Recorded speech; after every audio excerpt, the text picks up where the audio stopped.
Good morning, everyone. Can't believe that it's the last day of 2020, unless I'm doing my calendar wrong. New Year's Eve. Holy hell. This year has been a crazy one, hasn't it? On so many levels. Anyways, on that, welcome to Break the Cycle with DSD. I am your host, Duane. I am not an attorney, nor am I a therapist. I'm an individual much like you. Somebody who's gone through a tough experience, had their life completely flipped upside down, and had to figure a way how to get through this. What I do is I share that journey with you to help you do the same thing, to help you get your life back, minimize the damage of a toxic experience, toxic abuse, and rebuild and strengthen the relationship with your kids.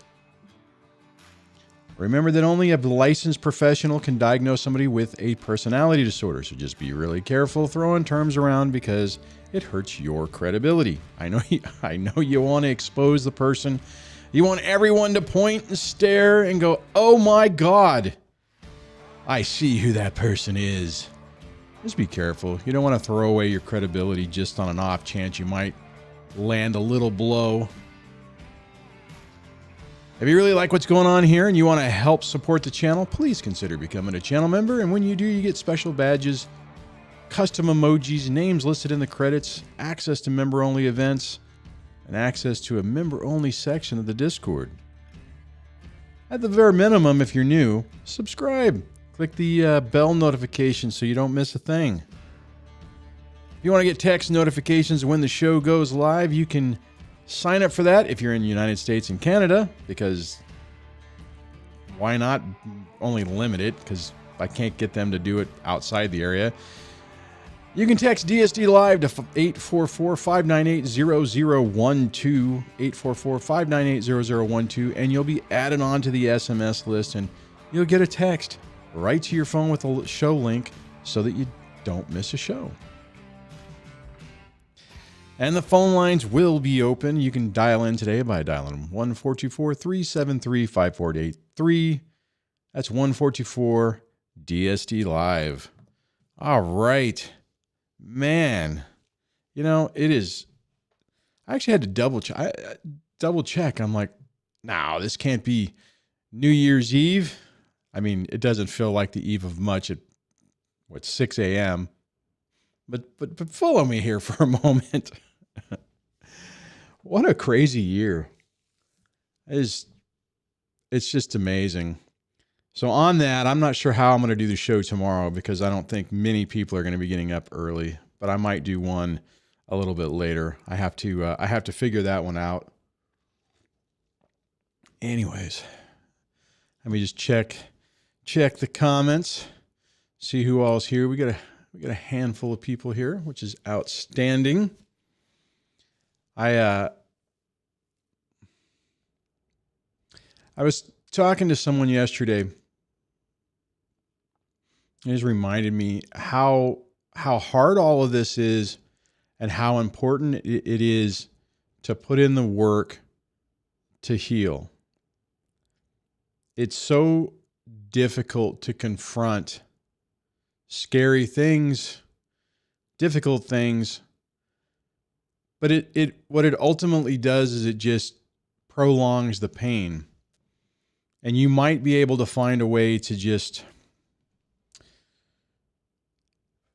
find a way to not muscle through it, but just to make it okay.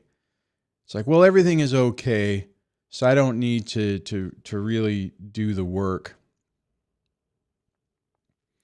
And it's amazing how all of these things, I was just thinking about this the other day, keep coming up in life in different areas.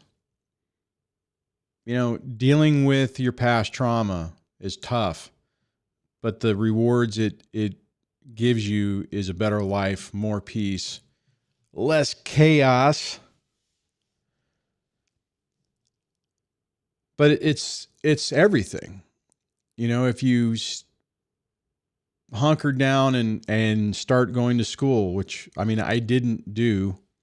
Meaning college. There was always something that, overcome by events, OBE. It's like every time you turn around, it's something else would happen. And now this is something that I didn't do and wasn't, I was always working, back in the day, 12 to 14 hour days, following the rat race. And in retrospect, if I would have just earmarked that time and hunkered down, I would have been done with that years ago. I would have had it. Now it's at the point where it's kind of like I haven't done that going back to college at, my age, or being to the point to where I could afford to pay for it and then go, if I didn't do it in debt, it's just one of those things where it's the return on investment isn't really there anymore.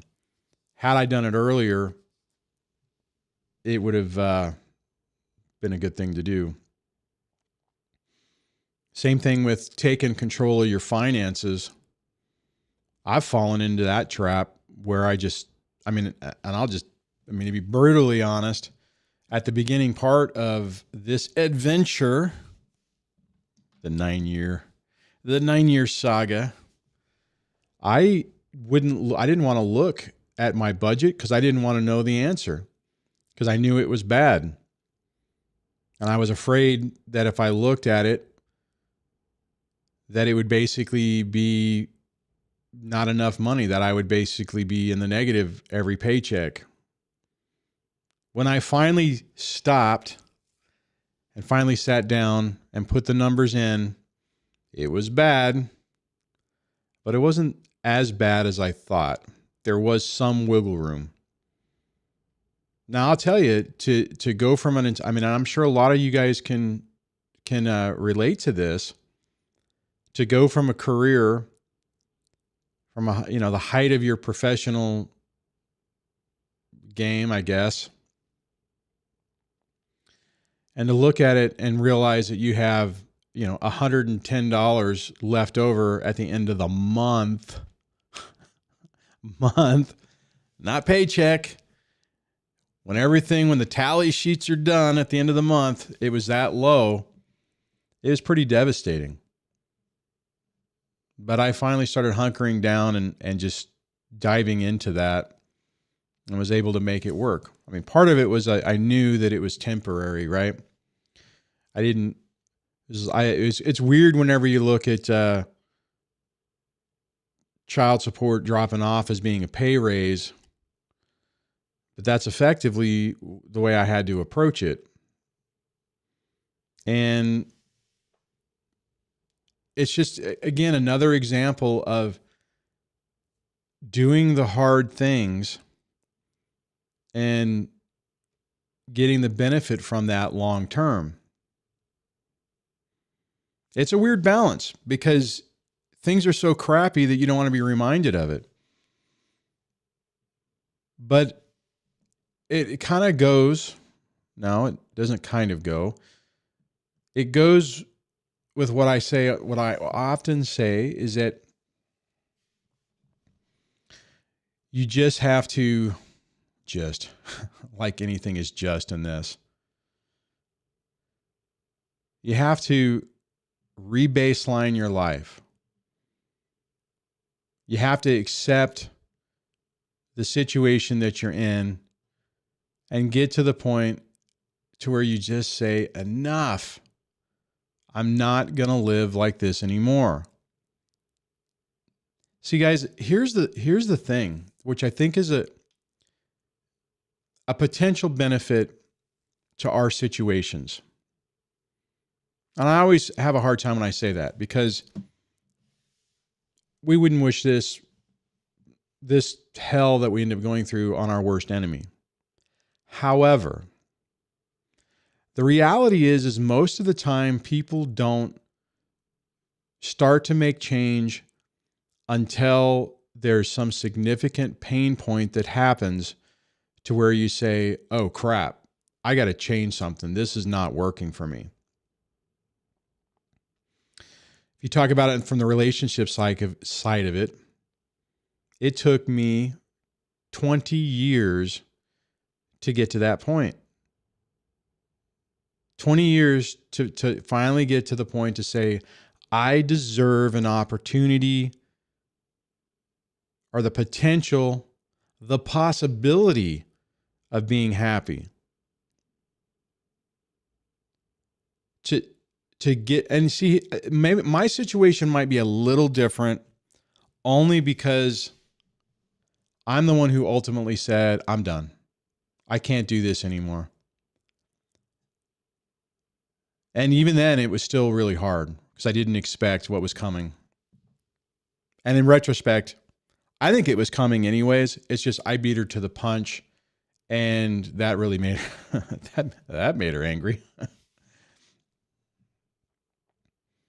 A lot of times this happens because you're cruising along, you think everything's fine, and then you come home one day and everything's not fine, and everything is blown up, and you realize that you were on a ticking time bomb that just went off. Bottom line is in either scenario, you have a life-changing event that forces you to reevaluate your life, the direction you're going, and what you intend to do going forward.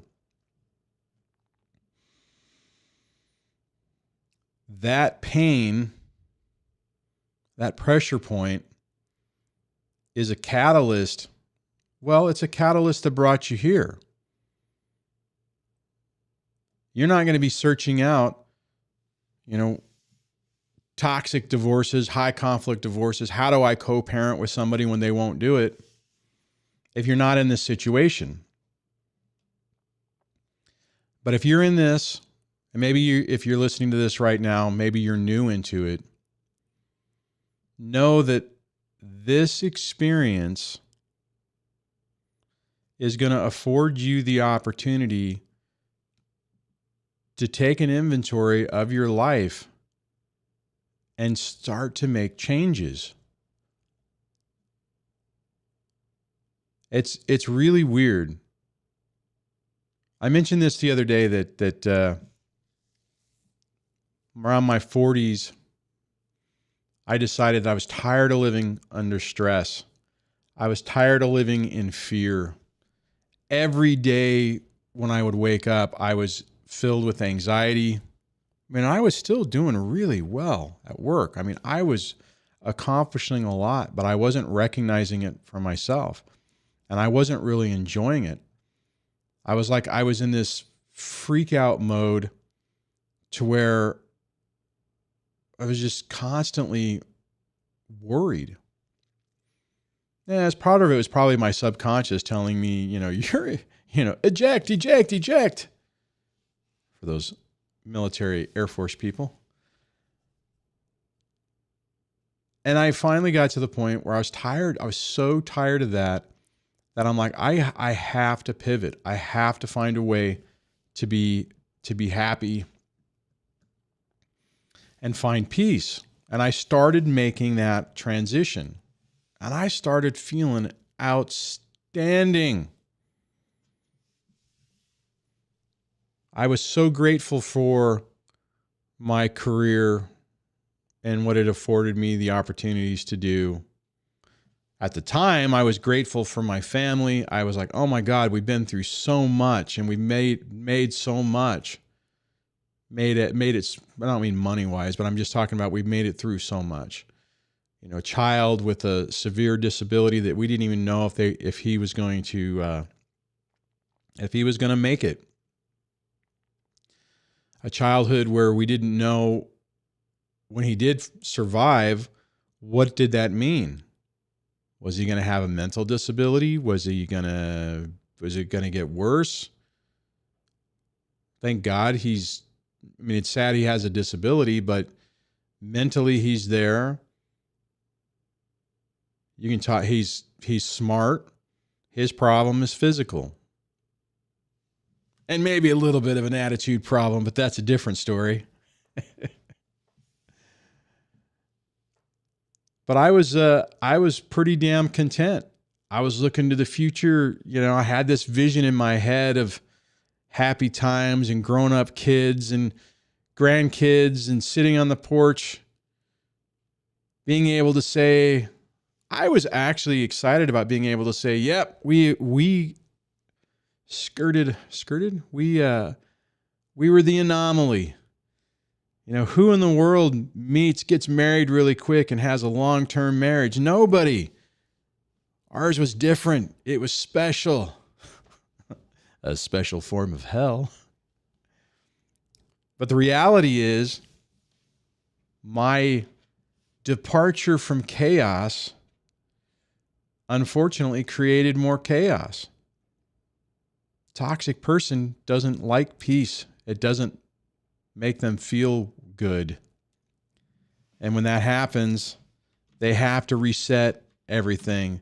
They have to get the baseline back. And she did. She dropped a big bomb, I guess, for lack of a better word, right in the middle of everything. Torpedoed the whole thing.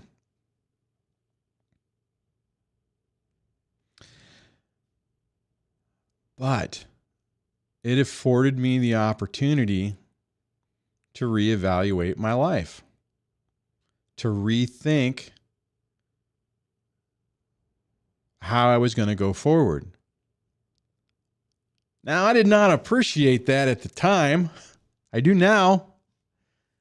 At the time, I felt like I had just been sucker punched, kicked in the head. Everything was ruined.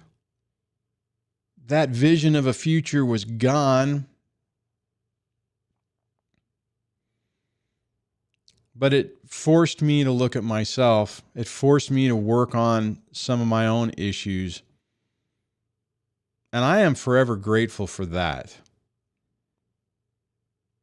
It's given me the opportunity to meet you wonderful people. I absolutely wish it would have been under different circumstances. I have met some really great people throughout the last 9 years that I probably wouldn't have had an opportunity to meet. Debbie's one of them.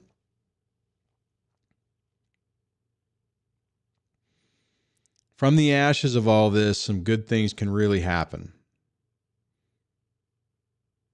But you have to do the work. Let me just say, had I dove into the anger side of things, if I would have went full MGTOW, this would be a very different channel. Might have a lot more subscribers, but it wouldn't be who I want to be. And it would be based in anger and bitterness and just negative thoughts. And I could have picked that. A lot of people do. A lot of people go through this and they allow it to just corrupt every aspect of their lives. I made a comment, yesterday, I think, when Craig called, or the day before. My goal for every one of you is to get your life back, to find your peace, to minimize, or to the greatest extent possible, eliminate the effects of any toxic person in your life, and change the trajectory of your life to where you find peace, you find joy. You get up in the morning and you're just relaxed and looking forward to the day, no matter what, that the unknown isn't scary anymore, that you look forward to it. It's crazy. Anyways, I mean, that was a rant. How was that for a New Year's Eve rant in the morning with coffee? On that. Make this next year the year you kick it into high gear. That you sit down and you say, okay, you know what? Enough is enough. I'm going to start making some positive changes. And in 5 to 10 years, my life is going to be different. I know saying that, especially for people who are at the beginning side of this, and maybe you're looking at limited time with your children, a huge child support alimony bill. There's a way through this. And you get your life back. You put in the work, you'll turn this around. I didn't think it was possible. I used to, at the beginning part of this, I'll do one little part of this last little rant and then I'll move on. But at the beginning part of this, I sat down and I looked at the numbers and I'm like, oh my God. And I looked at how I was basically just stuck in running in place. And I'm like, holy hell, I'm not going to be able to get out of this for 12 years. And I remember even looking at it going, oh my God. And then when the kids drop off, all that extra money is just going to go basically to taxes. And every day I was convincing myself that there was no path forward. Those are dangerous times. Man, those are dangerous times. You start thinking like that and your days just get worse and worse and worse. And when you've been kicked down so far, it's hard to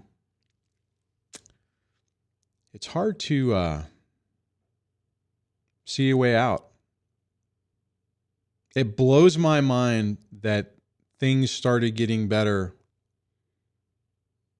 emotionally before my first child became, an adult, before that stopped. And even then that number didn't necessarily help, but things got better before that money thing got better. It's like I was able to turn things around. And you're going to be able to do it too. Hang in there. Make 2021 the year that you say enough and you start to take your life back. You start to take your spirit back. Anyways.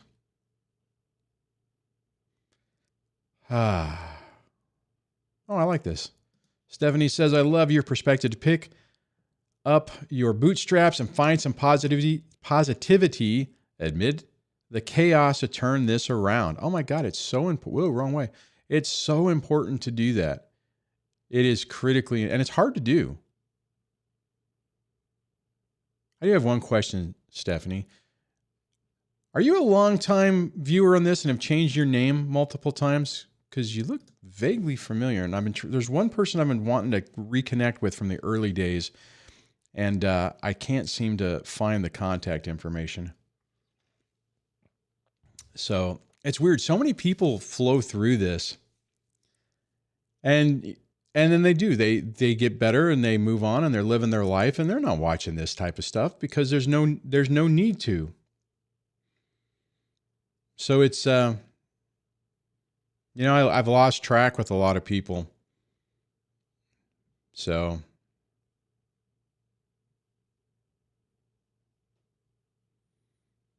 anyways. And Will says, running in quicksand at the bottom of the ocean. That's what it feels like. Absolutely. All that money goes to taxes, the wise chat manager. Actually, and okay, yes, there is some that is going to go to that, but I'm still going to be a net positive. And I'm again looking forward to the future. For the longest time, even the retirement side, I kind of made my peace with that. But I think I have another. I think I'm starting to see a pathway through that too, which is really crazy because I couldn't see it before. Will says, at times I feel, quote, bad and weird when I look at my life now and see how that overall it is so much better. In a way, I guess I have to thank the ex. I know it's weird, right? But in some ways it is. Sometimes I think, whatever you believe in, God, universe, supreme being, whatever it is on your side, it's like we're afforded the opportunity to learn these lessons in a more easy way. Very rarely does anyone do it in the easy way. However, if you don't figure it out, it's like the world will give you a little nudge to like, oh, okay, you weren't taking the subtle hints, so let me just slap you upside the head and make it a little clearer. There are so many incidences I can look back at in my relationship with the ex where it was like God screaming at me, don't do it. Run away. You were supposed to go for coffee and have a nice dinner. That didn't make sense. But you know what I mean? It's like you were just supposed to go on a date and move on. You weren't supposed to marry this person, you knucklehead.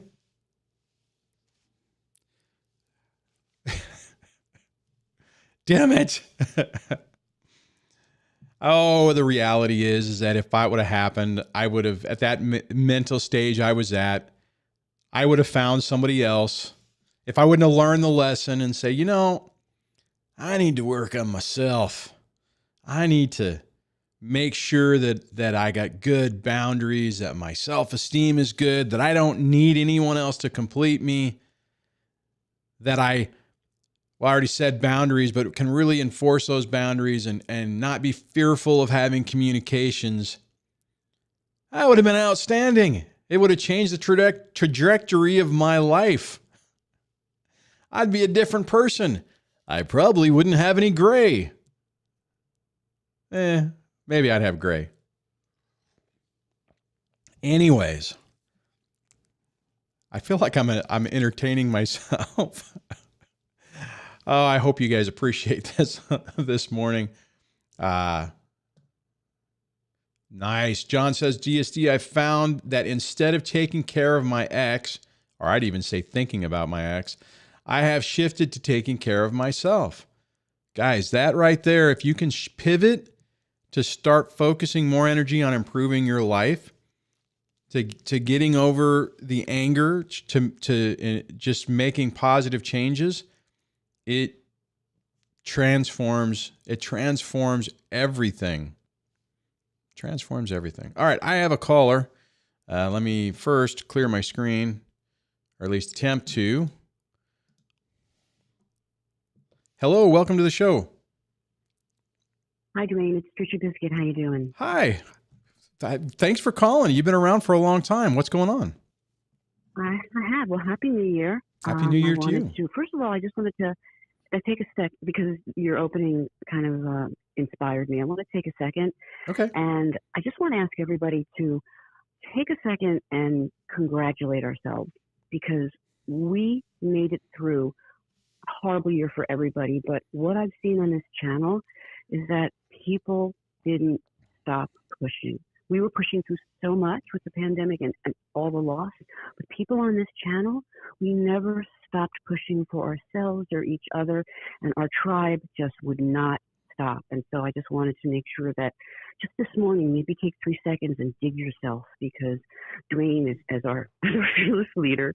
I think our tribe has come so far, and I really came into this like around this time last year, and I was just thinking this morning, it's been so long, and what you were saying made so much sense, and I just wanted to say, hey, everybody, dig yourself, congratulate us. We did a great job this year. We're not there yet, but a horrible year. So many people probably gave up on so many things, but everyone that's here with me right now, I just feel like we never gave up on each other, so thank you all.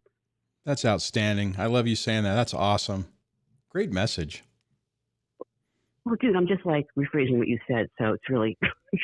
I like it though. I mean, that's better. I mean, I don't want to just be the only person here talking to myself, having a good time.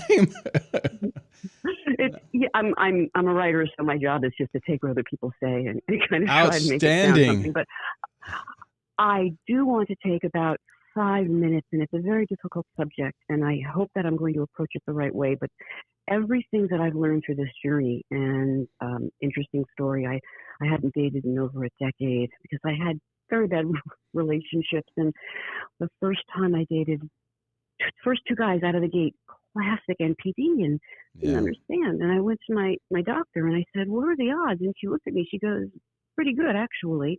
What happened in my journey, and something that I want to talk about on several levels.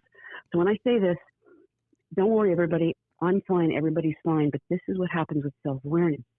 That I was raised in a toxic household. I still have the bitchters, my toxic siblings, and my life has really not gone according to plan.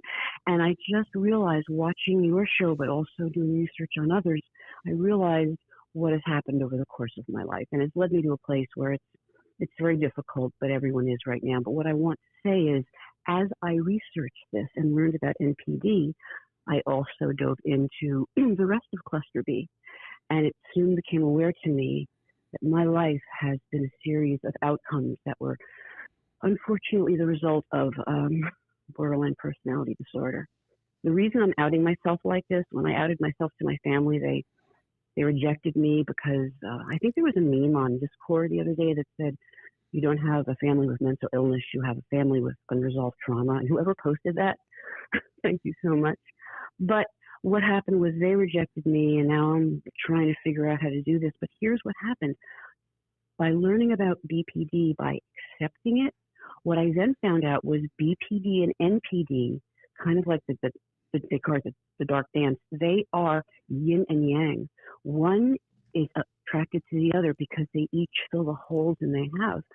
So I guess this is my way of saying I've learned something that has been difficult in me. It's wonderful to understand, but so difficult. I know that Cluster B, as I say, I want to do a blog called Greetings from Cluster B, because I know my mom's narc and histrionic and everything, but I'm hoping people understand that people in Cluster B, some of us are there because we want to be, or we don't like it, or whatever. Some of us are there, like me, because I was raised this way, and it took me a long time to understand that BPD creates problems, creates behaviors that drive people away, but that pulls NPDs toward me. So what I've learned along this journey has been very difficult, but when it comes to learning in journeys, sometimes you've got to accept something. It's not always the end of the rainbow. Right now, I am in a difficult place, but I know why. And so the only thing I'd ask as a PSA is that Cluster B has a lot of problems, and it's hard for me right now because I don't think my mother intentionally did it, but I've got to find some place to go with that anger. But when we talk about people with BPD, specifically just a PSA for me, it's not all of us are like that, and not all of us. The ones that don't care about what they do to other people and don't try to get help, those are the ones that don't deserve our respect. But I would just ask that when thinking about people with BPD, and if you can see through the symptoms, because my sisters took my symptoms personally, and after I explained to them this is what it is and this is why I need family, they're like, "No, you know what? We don't want to look at our family that way. We don't want to think that that kind of family exists." So I don't know if this is a PSA for Cluster B, but my overall message is a journey is necessary. What you find on it can be good. Sometimes it can be very difficult, but at the end of the day, even if you're struggling means you're moving forward. So congratulations, everybody, on surviving a 2020. Duane, dude, like, I could not, you're like my North Star, baby. You are awesome. And my tribe is, I love you guys. So congratulations, everybody. Thank you and congratulations. Well, thanks. Thanks so much for calling. I just, man, you know, I'll just dovetail on that. One of the things that we often, that often comes up is, or that I've said, NPD pretty much for the most part will never seek help. BPD has an opportunity to do it, but the person has to want to change and put in the work. And like what the caller was talking about, so she's realized she's got that issue and working to deal with it. I mean, it's like an alcoholic, right? I mean, you got the person who's like, yeah, they have a problem and they just say F it and they drive their life into the ground and never do anything to help themselves. And then you have the people, kind of like with what we were talking about before, who hit a rock bottom or have a scenario or a situation where they go, holy crap, my life's out of control. I got to do something. So, I mean, somebody who's a recovering alcoholic, do you always look at them and say, oh, well, I'm sorry, you had that problem and I don't care if you've worked through it. You'll never be anything different than that. Yeah, that's not fair. And I feel sorry for, I mean, that's rough. Not surprising, but it's rough whenever you have that aha moment. You talk to your family to try to get support and they're like, oh no, you are not going to shine a light in our house. That ain't happening. So just so you know, we're going to basically cast you out and unfortunately, probably the way that happened is then they start running a smear campaign to say, I don't know what's wrong with that person, with my sister, she's just crazy. That's all on her. We're all fine. Every family has problems. She's just blowing it out of proportion. It's crazy. It ultimately comes down to you, to the individual, to what you decide to say, okay, like I was talking about earlier, enough is enough. I'm going to make a change. And the hard part about this is oftentimes it's not just the original catalyst that starts this whole ball rolling. Let me see. Maybe I talked a little too figuratively. What I mean is that you can have a situation where a relationship starts this, lights the fuse, so to speak. And then as you start diving more into this and you're learning more and you realize, holy crap, everybody in my life is toxic. And then you go through the phase where you feel like, oh my God, I must be the problem because everyone else is this way. No, it's just that we end up surrounding ourselves with the same people. I mean, if you surround yourself with people who have, well, we'll say drug and alcohol problems and everyone's encouraging it, you can begin to think, well, everybody is this way, but they're not. You surround yourself with all those people, then that's the problem. You surround yourself with people who are doing different things and it starts changing. Anyways, my point is this. You go through the initial thing that starts this. Then you realize that the people you've been surrounding yourself with might not be such the greatest people in the world. And then you start purging them and you're like, oh my God, I'm going to be alone. There's no one out there. But ultimately what happens is you start finding other like-minded people who are on the same growth path as you, and your life starts to turn around. And then you start to realize, holy cow, there was this whole other thing. If I would have just went left down the alley and then right and then down 2 blocks, here was my tribe, like the caller was saying. So just understand that there's a journey through this that has a huge payoff. So, I missed a question where somebody had asked one with the caller was on it. So I apologize for missing that.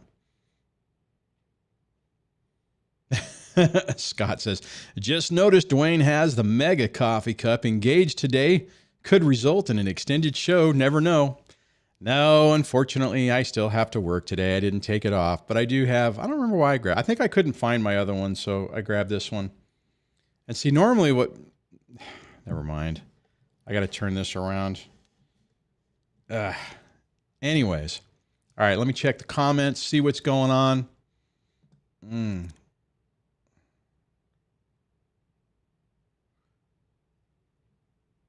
I wonder if that was from today. I'm not entirely sure. Hold on, let me get that off the screen. I wish I could highlight this. iTumblers, it said maybe today, maybe yesterday. My ex was 30 minutes late to exchange because my daughter took a late nap.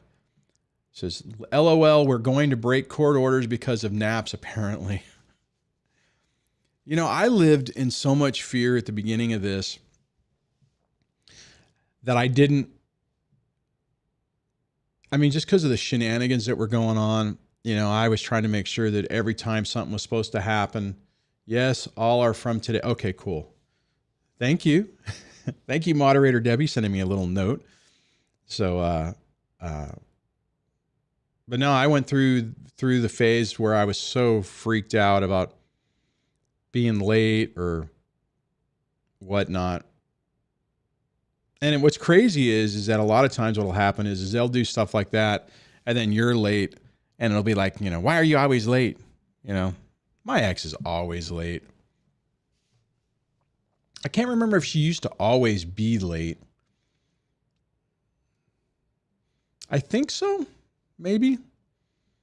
I mean, the one time, what was it, a few weeks ago, whenever I asked the question of my youngest, it's like, hey, are you guys running late? No, we don't come over till 6. I'm like, yeah, I know, but you know, you guys run late. I'm just checking. And I was not trying to poke anyone in the eye. And all it did was start a complete crap show over there. It's like, oh my God, your dad's going to be mad. Oh, you know, keep going. You know, everyone was, I mean, from what I've heard later, well, because everyone came over and it was like Groundhog Day. I'm like, what in the world happened? On top of the fact that they walked in the door a minute early. Like, whoa, hello. And yeah, so they were able to spin that Dad's going to be mad. I'm like, trust me, I don't care anymore. I mean, as long as it's annoying when it's an hour and you don't tell me.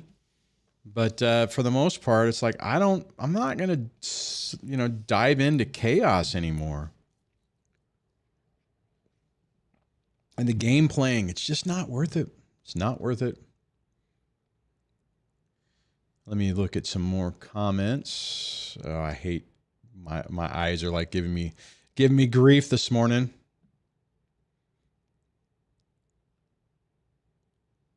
Child, the wise chat master. The child can sleep in the car too. That's funny. Oh, that's cool. John said, I joined let me try that again. I joined groups on Meetup in my area and went on a men's team. That's not, I mean, I know right now with COVID and the lockdown, probably not really much of an option, but I would definitely encourage people once this is over, once they start opening things back up, find something that interests you and join the group for it. One of the things that actually Debbie and my youngest were going to do before this pandemic started, they had joined the local gym and mineral club.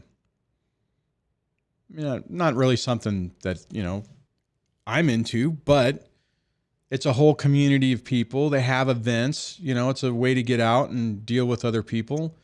I would encourage you to do that. If you're into, I know some of you guys are into photography, find a photo club. You know, find some people that you can go out with and do that. And maybe you might even make more friends that you can go do other things with. You know, John Boston talking about the men's group. You know, I mean, if you're into cigars, find a cigar group or whatever. But just start thinking about adding some other things just to give you some different experiences in your life, right? Hi, Tumblr says, DSD, what's the plan for New Year's tonight? I don't know. I mean, Debbie will come over, if I remember correctly, later. I mean, we can't really do anything, can't go anywhere. I'm not much of really a go anywhere type of person anyways. I'm not a big fan, I guess, of the whole New Year's thing, because I just don't like staying up that late. But yeah, we'll just hang out. What do you guys have planned? Anybody got anything exciting planned. Probably the biggest thing is I'll text my kids Happy New Year at the end of the hour mark.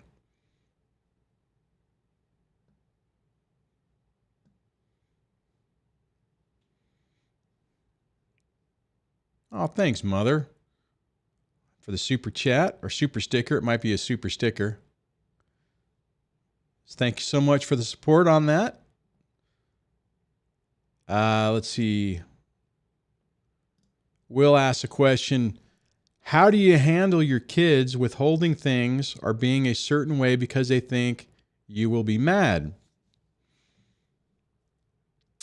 I would say use it as an opportunity to demonstrate to them that they can come and talk to you. And then maybe it'll be a hard topic, but that you guys can sit down and work through it. It's tough, though, whenever the ex is probably drilling into their head that you're, I mean, like take me. I mean, my kids are 21, 19, and 15. You'd think after all this time they would know, but that whole little thing they were able to spin up and, push the buttons, boop, on themselves and get themselves spun out of control. So the thing is you just have the conversation with them later saying, I'm not worried about it. It's not a big deal. I'm not mad. Now, I mean, if it's something that does make you mad, I guess you have to just be careful how you couch it, right? One of the things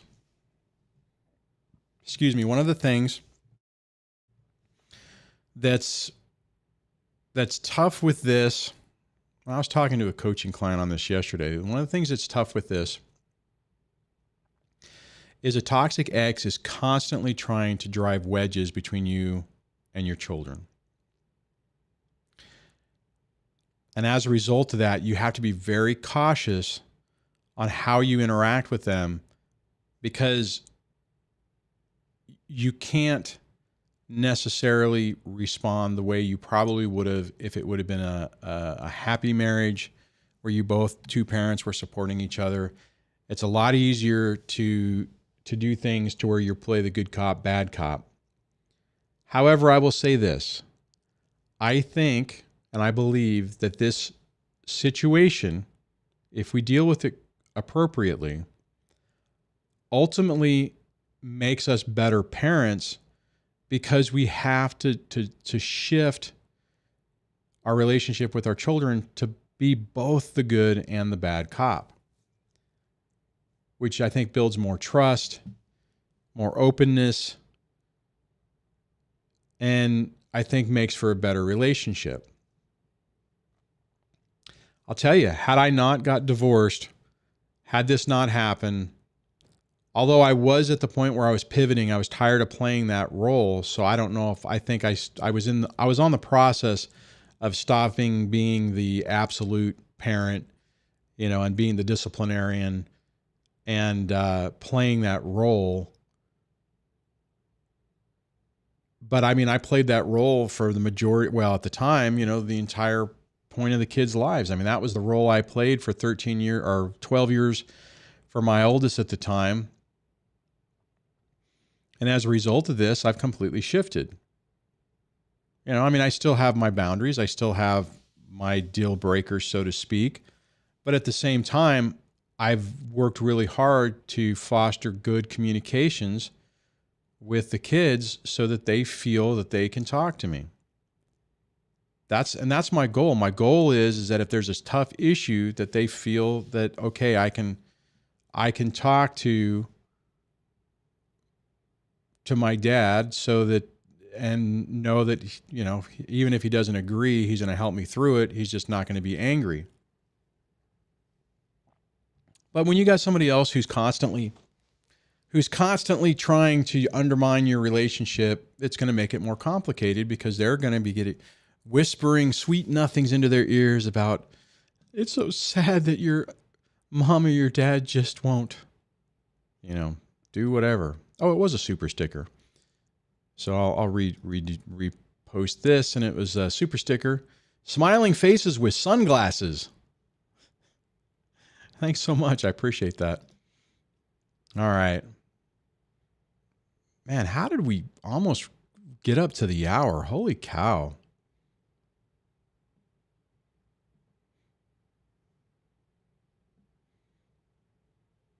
Oh, there you go. The wise chat manager, his plans is the kids and I are going to the girlfriend's house, going to be drowning myself in the hot tub before the snow and crud, and then heading home. That sounds fun. That actually does sound fun. All right. Let's see. Shane, the plans are trying not to drink. That's funny. Time to practice some long exposures on fireworks. Yeah, fireworks not allowed here, but there'll be people launching mortars.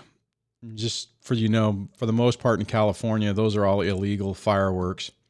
You guys remember, I don't know if you saw the video of it, but last year during the 4th of July, LA County was like, 4th of July is banned. Stay home. Don't go out. And it was like the entire city gave a the big bird. Sorry, I almost did that to the leadership of the state and the count or of the city. And I remember seeing the footage from it, and it looked like a damn war zone. It was like everybody. It was like more fireworks than normal. That was pretty funny. Anyways, yeah, that's true. Debbie says, Duane isn't in quote unquote to New Year's. I don't drink, which I didn't know if I said that earlier. I don't drink. I think I've had maybe in my entire life a couple of sips of wine. I mean, like literally like a taste. And I'm like, yeah, that tastes like crap. And throughout my life, every once in a while, I mean, so I can't say that I've never had a drink, but it's something I just don't do. Never have. Never really been part of my thing. I think part of it was alcoholism was in my family, and I think it was one of those things where I'm like, man, I don't want any part of that. So it's never been anything that I wanted to mess with. I have enough problems with food. I don't need anything else that's a potential addiction. All right.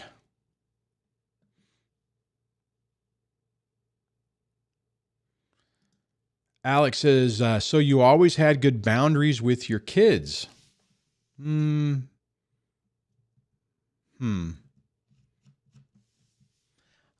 initial response or thought on that is the answer is no. But I did have better boundaries with my kids as opposed to the ex. I had her on such a pedestal that she was like, she was my 100% focus, and the kids were kind of secondary, which is really sad, actually. Well, part of that is also because early on, whenever I would do some stuff, I mean, I remember this one thing seared into my head, and I have a hard time with memories sometimes on remembering things. And the ex had gotten irritated that, she always had to take the kids to urgent care. I always take them to urgent care. It's like, that's because you're the stay-at-home mom and I have a JOB. But I'm like, all right, whatever. I got vacation and sick leave, so I just took the day. Drove the middle child into town, went to urgent care, went through that whole process, and when we were done, I don't know how old she was. I mean, this was a long time ago, so this was probably, she was like maybe 7 or 8. We finished that up, and we went to Denny's, had something to eat, got a big milkshake or something like that. Took a picture and sent it to mom of, I don't know if I sent it of both of us together or just our daughter. And when I walked in the door, I got flambéed. How dare you make taking her to the doctor an adventure? And I'm like, what?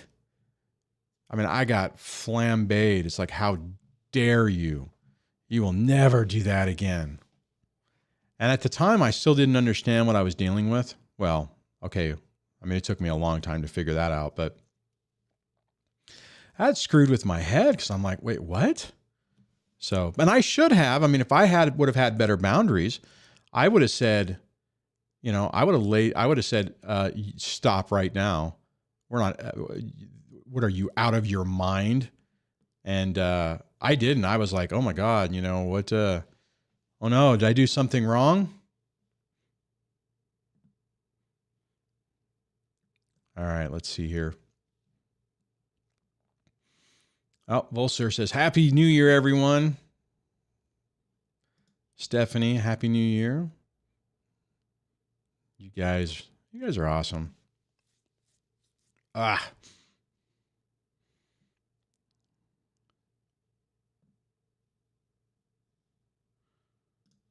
Alex says, Duane, you say you are or were the disciplinarian. For me, it switched. She was 100%.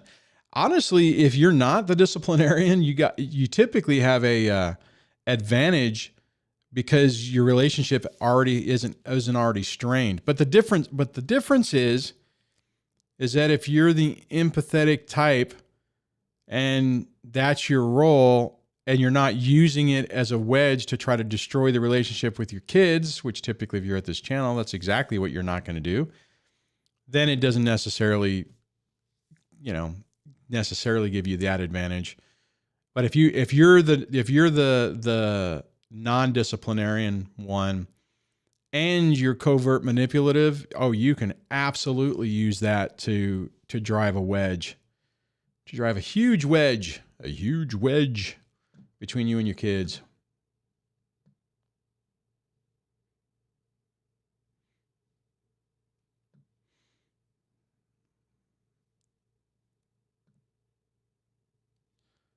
John says that when they canceled the 4th, I can't believe that they, you know what? I'm not going to get into politics, but that really bothered me. My favorite holiday is the 4th of July. I really love the United States. I know we have viewers from all over the place, but that's one of those holidays I really like. And when they canceled it, I'm like, what? How in the hell do you cancel the 4th of July? It made no sense to me. It made no sense. Anyways, I'm not going to go down that road because nothing good will come from that. At least for this show. Hold on.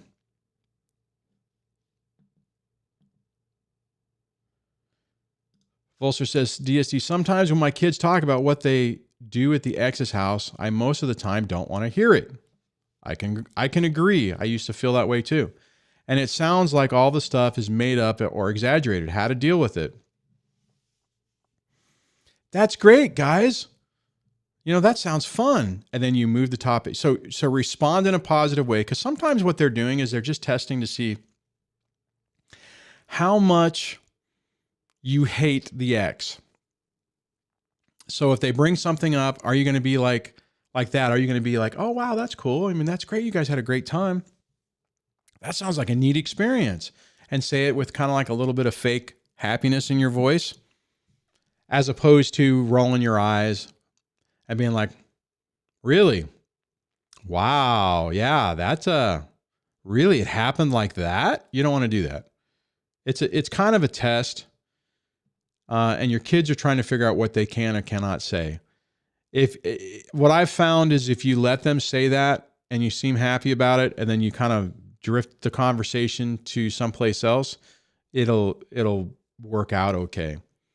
But if you do the opposite, and I have to say that I have done the opposite, it creates extra problems. So it kind of goes back to that conversation I mentioned about with the salsa that happened the other day. I was so irritated at that. And I'm like, oh my God. And it was just, I don't want anything from the ex. And again, I didn't know whether my daughter had been a part of it after I consumed said salsa and pretended that I enjoyed it.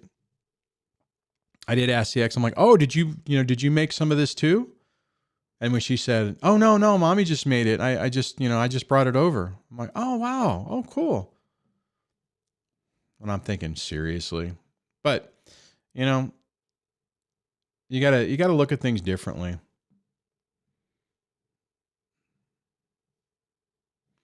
All right, where are we at? Oh, we're actually over time. I was letting it run a little bit late longer because I had run out of time. So on that, guys, happy New Year's Eve. I'd like to say I'd be back here tomorrow, but I'm thinking I'm lying because I don't really want to get up that early tomorrow, and I really don't think anyone else is. But what I will say is this: if you were planning on being up at 6 a.m. Pacific tomorrow, put it in the comments, and I'll try to adjust my plan accordingly. I will be off, so at some point, Debbie and I probably will do a joint show, kind of like we did on Christmas. So keep your eyeballs open for that. But before I go, I do want to just say thank you so much to the channel members. You guys help keep these lights on, keep this going, keep me motivated. Every time I see that, it's like, man, that is really cool that somebody feels good enough about this channel to mash that button and support in that way. So on that, thank you so much for that support, and I'll catch you on the next one.